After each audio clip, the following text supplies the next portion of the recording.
Hi, I'm Leslie Collins, and this is DC Compass News. Metro has announced the selection of a development team for the future of Deanwood Station. Northern Real Estate Urban Ventures and the Knicks Development Company will team to bring new housing and retail options to this Deanwood community in Northeast DC. The mixed-use development will be complemented by a new 20,000 square foot DC public library, which Metro's board approved in April 2024. The DC Public Library, which has allocated $24 million in funding, is working with Metro separately on developing an agreement. You can read more at wamada.com. DC's Department of General Services has launched a work order public dashboard that anyone can view. Councilmember Janice Lewis-George wrote legislation to make this possible. Here she is explaining more about the dashboard. Whenever our buildings undergo maintenance and repairs, whether it's fixing a broken water fountain at a park or repairing a school's faulty HVAC system, community members have a right to be kept in the loop. But after years of oversight and visiting many of our schools and parks and fire stations and senior centers, it was clear the current system was just not working for the public. So my legislation required DGS to allow residents and employees to track progress of facilities in all district buildings for the first time with full information about the nature of the problem, when it's expected to be fixed, and how quickly repairs are being made citywide.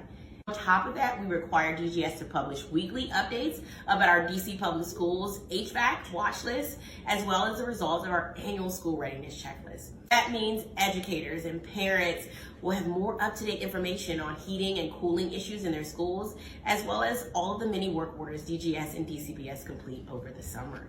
More than just a cool ward for a coffee house, LaCoop Coffee on Kennedy Street Northwest was recently recognized as the Location of the Month by the DC Office of Cable, Television, Film, Music, and Entertainment. This monthly award is part of the agency's mission to market and support DC spots as media production locations. LaCoop is ideal for production and filming with lots of natural light and space. They even have catering for crews and a gravel area behind for staging or parking. To learn more about the Location of the Month initiative, visit entertainment.dc.gov. Heads up! Michelin-starred restaurant Tail Up Goat in Adams Morgan will be permanently closing at the end of the year. You still have 8 months to dine and take part in the cool dinner series they're offering. Read more on tailupgoat.com. Climate Month continues in DC. Sarah DeWitt tells us about an upcoming nature walk at Dumbarton Oaks. Hi, I'm Sarah DeWitt. I'm a certified forest therapy guide, DC master naturalist, and Rock Creek weed warrior. I've lived here in DC for 23 years, and one of my favorite things about it is just the green spaces that we have here. Coming up for DC Climate Week, I'm going to be hosting a guided forest bathing walk.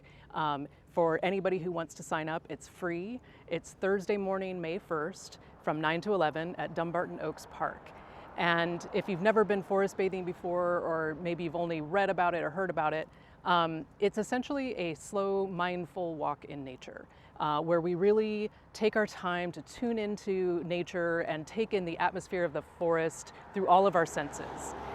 It's also just a really great way to reconnect with yourself, your community, and with nature. So again, it's Thursday, May 1st in the morning at Dumbarton Oaks Park. Join me, it's free. You can sign up at dcclimateweek.com. Thank you for joining us. Be sure to click subscribe and come back next week for another roundup of the news.